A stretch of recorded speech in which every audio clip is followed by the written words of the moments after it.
Hey guys, Jonty gaming here. कैसे हैं आप सब? स्वागत है आपका एक और नई वीडियो में। और गाइस, आज की वीडियो बहुत ज्यादा स्पेशल होने वाली है क्योंकि आज की वीडियो में मैं आपको बताने वाला हूं कि आप M590 अच्छी कैसे चला सकते हैं। और हमारे साथ आज एक स्पेशल गेस्ट है जो आपको प्रॉपर बताएंगे कि आपको M590 चलानी कैसे है। तो उस गेस्ट का नाम होने वाला है वोटा। तो वोटा आज हमको सब कुछ बताने वाला है गाइस कि आप कस्टम हुड कैसे रख सकते हो, अगर आप 2 फिंगर हो, 3 फिंगर हो, आप अपना कोऑर्डिनेशन कैसे बढ़ा सकते हो, आप अपना कॉन्फिडेंस कैसे बढ़ा सकते हो, आप 1v4 क्लच कैसे कर सकते हो, ये सब इस वीडियो के अंदर आपको पता लगने वाला है। लेकिन वीडियो को मिस मत करना। अगर आपने एक भी पार्ट मिस किया तो शायद आप M590 उतना अच्छा ना चला पाए। तो प्लीज एक भी पॉइंट मिस मत करना। और हाँ, आप में से बहुत सारे लोग बोल रहे थे कि यार ये चैनल, तो गाइस इस चैनल पे अब बहुत सारा कंटेंट मैं डालने वाला हूँ।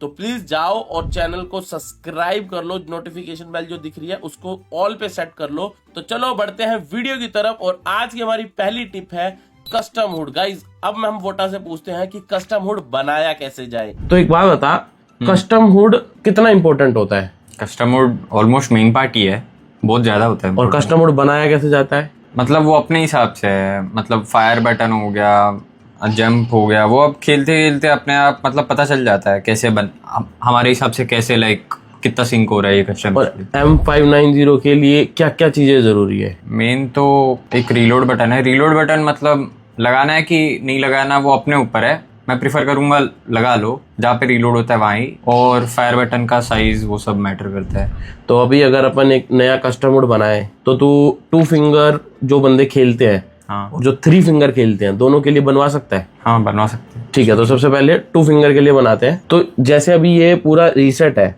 अगर किसी 2 फिंगर वाले को M590 चलानी है तो इसमें कौन सी 2 या 3 चीजें ऐसी हो जिसका वो ध्यान रखे 2 फिंगर M590 जब वो चलाते हैं? देखो, इधर लाइक वेपन बॉक्स है ना, तो मैं रीलोड बटन जो इधर प्रेफर करूंगा क्योंकि मतलब थोड़ा ज्यादा एक्यूरेट होता है। M590 का रीलोड जल्दी वैसा लगता है मेरे को। और फायर बटन को मैं अपने हिसाब से इधर रखूंगा और तुम कम ज्यादा कर सकते हो। और कोई नया बंदा हो वो कहाँ पे रखे फायर बटन? नीचे ही रखो क्योंकि ज्यादा स्पेस मिलता है ना फायर बटन को। ऐसे लेफ्ट घुमाना हो या राइट घुमाना हो या वैसा करना हो, हर जगह के लिए सूटेबल रहेगा थोड़ा नीचे रख के। तो मतलब ये फायर बटन नीचे रखो। तो इसका तरीका बताइए कैसे M590 चलाए।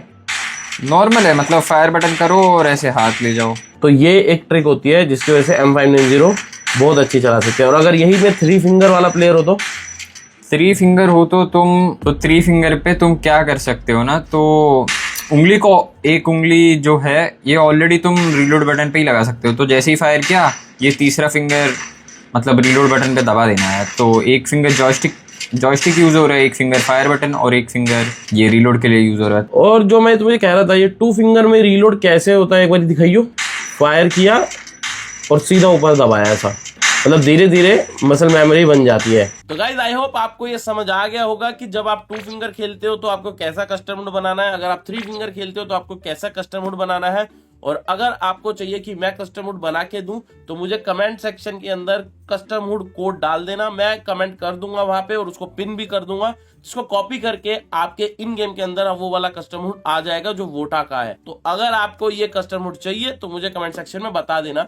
तो अभी आपको ये तो पता चल गया कि कस्टम हुड बनाना कैसे है। लेकिन अब आते हैं मेन पार्ट की तरफ कि कस्टम हुड बनाने के बाद आपको प्रैक्टिस क्या करनी है और आपको कौन सी ड्रिल करनी चाहिए जिसकी वजह से आपको अच्छी M590 चलानी आ जाए। तो आओ वोटा से पूछते हैं कि कौन कौन सी ड्रिल वो करता है टूर्नामेंट में जाने से पहले या कोई भी प्रैक्टिस मैच में जाने से पहले। कोई एक प्लेयर है जिसने कस्टम HUD तो अपना कर लिया है, लेकिन उसको प्रैक्टिस कैसे करे? तो मतलब तू कौन सी ड्रिल है M590 की जो तू यूज करता है जिससे कि मतलब तेरी मसल मेमोरी भी अच्छी हो जाती है, एक्यूरेसी भी अच्छी होती है और तू हेड भी मारता है? वो कौन सी ड्रिल है ट्रेनिंग ग्राउंड में जो तू करता है? मेरे को 2 से 3 ड्रिल बता अपनी। देखो, एक तो तुम अपना टीममेट बुला के इधर जैसे तुम खड़े हो वैसे अपना टीममेट बुला के ऐसे मूवमेंट करते करते दोनों अपने ऊपर ऐसे ये गोली चला के खेल लो। उससे एक्यूरेसी या मूवमेंट वगैरह मतलब सही हो जाता है काफी। और जैसे तुम्हारा कोई टीममेट नहीं है, सुबह सुबह जल्दी उठ गए और वो आज नहीं खेलने आ रहा है, तब सेम चीज कैसे होगी? तब फिर तुम ये बोट कर सकते हो, इसको स्प्रिंट ऐसा करके उधर जाके उनको मार सकते हो तुम। तो मतलब कहने का मतलब है कि अगर दोस्त नहीं आया तो तुम इनको मार सकते हो, इससे एक्यूरेसी अच्छी हो जाती है एक तरह से। एक वो तो मैंने बता दिया, और एक दूसरी ड्रिल है मतलब जो एफिशिएंट लगता है ये वाली, एक पीक एंड फायर कर सकते हो, ये ऐसा काम आता है, और जंप करके ऐसा ऐसा कर सकते हो। ये तब काम आती है जब तुम पे कोई रश कर रहा हो या क्लच मूवमेंट का हो, इसलिए। और M590 से ये मतलब बहुत जरूरी है। इसके बाद मैं ट्रेनिंग में जाके रियल बंदों को मारता हूँ, ये वाले 100 किल पूरे करता है M590 से। हाँ गाइस, इस टिप को बिल्कुल भी मिस मत करना, और इसमें जो भी बोला जा रहा है उसको बड़े ध्यान से सुनना है, क्योंकि ये वो टिप है जो आपका गेम प्ले पूरा चेंज करने वाली है। तो अभी हम बात करते हैं 1v4 सिचुएशन की, और हम पूछते हैं वोटा से कि जब उनके ऊपर 1v4 होता है या वो किसी के ऊपर रश करते हैं, तब हमको क्या बातें ध्यान रखनी चाहिए। तो आओ वोटा से पूछते हैं। अब मुझे एक बात बता, 1v4 जो सिचुएशन होती है, जैसे तूने याद है तूने यूजी वालों को वहां मारा था, बहुत सारे मंत्र क्लच ऐसे देखे 1v3 1v4 हो जाते हैं। ये करना बहुत मुश्किल होता है, खासकर टूर्नामेंट में। तो उस टाइम पे क्या चीज याद रखनी चाहिए? एक तो मतलब ऐसा सिचुएशन में ना बॉडी से क्लच मारना मुश्किल है।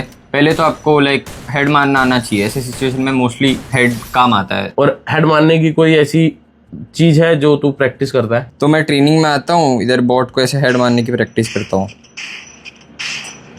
ये हेल्प करता है मतलब 1v4 क्लच में? हाँ, मतलब ये सबसे ज्यादा इंपॉर्टेंट यही होता है या इसके अलावा भी कुछ होता है? हाँ, इसके अलावा भी होते हैं और दो चीज़ें। मतलब पहले तो आपको अपना स्किल कैसे यूज़ करना है वो अच्छे से आना चाहिए, और वॉल प्लेसमेंट वगैरह मतलब घुमाना होता है 1v4 में। तुम सीधा सीधा जाके मार नहीं सकते हो, तो बंदों को ऐसे घुमाना पड़ता है। और वॉल प्लेसमेंट के लिए सबसे अच्छी बेस्ट चीज क्या है जो हम करें? वॉल प्लेसमेंट के लिए तुम अपने टीममेट्स के साथ अनलिमिटेड कस्टम खेल सकते हो। तो उससे क्या होता है? रिफ्लेक्सेस अच्छे हो जाते हैं ऐसा? हाँ, रिफ्लेक्सेस हो जाते हैं, और वो वॉल प्लेसमेंट मेनली अच्छा होता है। और एक्टिव स्किल का कैसे? एक्टिव स्किल का मतलब 1v4 में तुम जैसे एक को डाउन गिरा है, तो या तो वो बचा रहे होंगे तो तुम उस टाइम ऑस्कर मार के दूसरे को भी डाउन ले सकते हो। तो गाइज आपको समझ आ गया होगा कि 1v4 सिचुएशन में आपको 3 बातों का ध्यान रखना है। सबसे पहला, आपको हेड मारना है। किसी भी एक बंदे को हेड मार दो या स्टार्टिंग वाले बंदे को हेड मार दोगे तो बहुत ज्यादा अच्छा हो जाएगा। दूसरा, आपका वॉल प्लेसमेंट अच्छा होता है, क्योंकि आपको उस टाइम पे मूवमेंट से उनको नचाना होता है। आप कभी भी सीधा किसी बंदे को नहीं मार सकते हो। और थर्ड, आपकी जो स्किल है, ऑस्कर हो या कोई भी आपने स्किल लगा रखी हो, क्रोनो हो, उसके अंदर आपको नचाना आना चाहिए, तभी आपका 1v4 क्लच होगा। लेकिन अगला पॉइंट जो है वो इससे ज्यादा इंपॉर्टेंट है। चलो, ये तो हमें 3 चीजें समझ आ गई जो 1v4 सिचुएशन में काम आती हैं, लेकिन भाई वो कॉन्फिडेंस कहां से लाएं? मतलब कि घबराहट ना हो हमको 1v4 करते वक्त। तो आओ हम पढ़ते हैं टिप नंबर 4 की तरफ और पूछते हैं वोटा से कि भाई कॉन्फिडेंस कहां से आता है, मतलब उस टाइम पे हाथ ना कांपे हमारे। एक चीज मेरे से कभी नहीं होती, ठीक है, और बहुत सारे लोगों से ये नहीं होती है, कि जब भी आपके ऊपर 3 बंदे रश करते हैं, 4 बंदे रश करते हैं, या मैं कभी किसी से 1v1 करने जाता हूँ ना, या सामने 2 बंदे मुझे दिख जाते हैं, तो उस सिचुएशन में मैं घबरा जाता हूँ। मतलब मेरा कॉन्फिडेंस एकदम डाउन हो जाता है। तो ऐसी क्या चीज है जो तू करता है जिसकी वजह से जब तू टूर्नामेंट खेलता है और वहां पे तू 2 बंदों पे रश करता है या 3 बंदों पे रश करता है, तो तेरे को कॉन्फिडेंस रहता है कि मैं इनको मार दूंगा? मतलब कौन कौन सी चीजें तू ऐसे प्रैक्टिस करता है? पहले मैं क्लैश स्क्वाड खेलता हूँ टीममेट्स के साथ या रैंडम लोगों के साथ, उसमें उनको मारता हूँ। और फिर रैंक भी है, रैंक में भी तुम 1v4 वगैरह करते हो तो अपने आप मतलब माइंड में हो जाता है कि मैं मार रहा हूँ, ऐसा माइंड में हो जाता है, कॉन्फिडेंस आ जाता है। सोलो वर्सेस स्क्वाड खेलते हैं? हाँ, सोलो वर्सेस स्क्वाड मेन है। ठीक है, तो क्या होता है ना, सोलो वर्सेस स्क्वाड में मतलब सारी चीज सिखा देता है, मेनली प्रेशर हैंडल। जब 3-4 बंदे तुम पे एक साथ चढ़ते हैं सोलो वर्सेस स्क्वाड में, तो तुमको लाइक जितने बार पिटते हो ना, तो उससे आइडिया लग जाता है कि मैं क्यों पिटा, क्या गलती कर रहा हूँ, तो वो अगली बार से नहीं करते हैं। तो ऐसे प्रेशर हैंडलिंग हो गया, ऐसे सिचुएशन, बहुत सारे सिचुएशन आते हैं, तो सीख जाते हैं सोलो वर्सेस स्क्वाड में। 1-2 स्क्रिम तो डेली खेलो तो टूर्नामेंट से भी एक्सपीरियंस वगैरह हो जाता है। तो मतलब डेली अगर हम ये 2-3 चीजें करते रहते हैं तो धीरे धीरे अच्छा हो जाता है कॉन्फिडेंस। धीरे अच्छा हो जाता है। अब एक एडिशनल पॉइंट जो मुझे ऐसा लगता है कि आपका जो सपोर्टर होता है, मतलब जिसके साथ आपका डुओ है, मैं उसको अपने बंदों के साथ ही खिलाता था। क्योंकि कई बार क्या होता है जब हम रश करते हैं ना, तो अगर मेरा डुओ पार्टनर मेरे साथ रहता है ना, तो वो भी एक कॉन्फिडेंस देता है, जैसे तेरे साथ सोहन रहता है जब। हाँ, कॉन्फिडेंस मतलब आ जाता है अपने आप को अंदर से। तो मतलब रश करते वक्त कैसा होता है ना, पहले हम दोनों अपने हिसाब से सोचते हैं कि कहाँ पे रश करना है, फिर आईजेल भी मतलब बोल देता है अपने हिसाब से इधर रश करना चाहिए कि नहीं, कभी कभी सिचुएशंस में, तो हम उसके हिसाब से घुस जाते हैं, तो अब वो फाइट निकलती है। हाँ। तो गाइस अब आपको समझ आ गया होगा कि आपको कॉन्फिडेंस कैसे बढ़ाना है। तो 3 बातों का ध्यान रखना है। सबसे पहले आपको क्लैश स्क्वाड खेलना है, और ज्यादातर क्लैश स्क्वाड अपने प्राइमरी रशर के साथ खेलो, और अगर आप सेकेंडरी रशर हो तो प्राइमरी के साथ खेलो, अगर प्राइमरी हो तो सेकेंडरी के साथ खेलो, ताकि आपका जो कोऑर्डिनेशन है वो अच्छा हो जाए, उससे कॉन्फिडेंस बहुत आता है। सेकंड, सोलो वर्सेस स्क्वाड खेलो, जो आपको प्रेशर हैंडल करने में बहुत हेल्प करेगा। और थर्ड, डेली का एक स्क्रिम्स तो जरूर खेलो, क्योंकि वो दोनों चीजें जो आपने स्टार्टिंग में करी है उसको आपको डालना है कहाँ, स्क्रिम्स के अंदर, क्योंकि आप मेन गेम प्ले कहाँ दिखाओगे, स्क्रिम्स के अंदर। तो अब बढ़ते हैं एक लास्ट पॉइंट की तरफ, और गाइज मैं यहाँ पर एक क्लच की बात करने वाला हूँ, जिस क्लच में ये सारी चीजें इंक्लूड थी। मतलब जो भी मैंने अभी इस वीडियो में बताया है, जो भी वोटा ने आपको बताया है, वो सारी चीजें इस वाले क्लच के अंदर इंक्लूड थी। मैं पूछता हूं वोटा से कि जब ये क्लच हो रहा था तो उसके माइंड में क्या चल रहा था और वो क्या सिचुएशन थी। तो आओ देखते हैं। तो अभी जो हमारे पीछे एक वीडियो चल रही है, हाँ, इस वीडियो में तूने एक 1v3 मारा था यूजी को, हाँ, एक शायद किल किसी और को मिला था। हाँ। और उस टाइम मैं ये देख रहा था कि तू अकेला रश कर रहा था, तो उस टाइम पे क्या माइंड में रहता है कि मतलब एक टीम रश कर रही है और मैं चढ़ चढ़ के मार रहा हूँ। पहले क्या हुआ ना, ग्रीन हाउस के ऊपर हम दोनों थे, रोनित भाई मतलब ऊपर थे, उन्होंने बोला कि एक डैमेज है, तो मैं सोचा पहले कि ऑस्कर मार को इसके ले लूंगा, एक को मार के फिर वापस आ जाऊंगा। एक को मारा, फिर दूसरा ही स्नाइपर ही था उसके बगल में ही, फिर उसको भी गिराया। स्नाइपर था क्योंकि इजी होता है स्नाइपर को मारने शॉट में। बस फिर एक नेडर और एक ग्रीन हाउस के नीचे एक और बचा था। और उस फाइट में तूने सब कुछ यूज किया ना, जो जो चीजें तूने इस वीडियो में बताई है। बॉल प्लेसमेंट अच्छे से किया, वो जो तेरा 1v1 तू करता है, क्लैश स्क्वाड खेलता है, वो भी तेरे को वहां काम आया। ऑस्कर भी स्किल भी तूने उस टाइम मारी।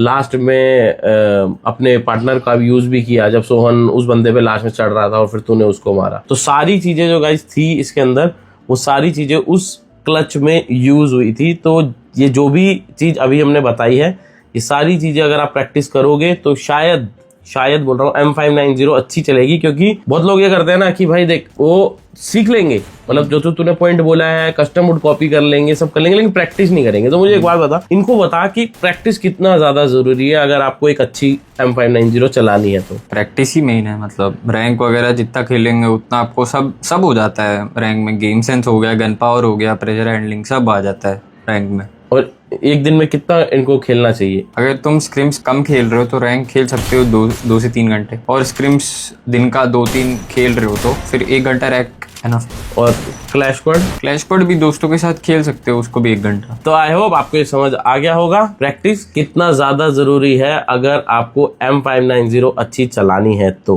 गाइस आज का वीडियो यहीं खत्म करते हैं। आई होप आज का वीडियो आपको पसंद आया हो। अगर पसंद आया है तो लाइक जरूर करें, चैनल पे नए हो तो सब्सक्राइब जरूर करें। और हाँ, अगला वीडियो बहुत ज्यादा खतरनाक आने वाला है, क्योंकि अगले वीडियो के अंदर मिस्टर आइकॉनिक, वासियो और एक बंदा और होने वाला है। तो भाइयों उस वीडियो का तो मतलब मैं खुद इंतजार कर रहा हूं, क्योंकि वो वीडियो बहुत अच्छी बनी है। तो जब तक वो वीडियो आती है उससे पहले इस वीडियो पे कम से कम 10K लाइक तो हम कर देते हैं। तो चलो वीडियो को लाइक, शेयर एंड सब्सक्राइब जरूर करो। हम फिर मिलेंगे आपसे नेक्स्ट वीडियो में। और हाँ, ये वीडियो आपको कैसे लगी मुझे कमेंट सेक्शन में जरूर बताना। तब तक के लिए bye bye, take care, grind करो and love you all family.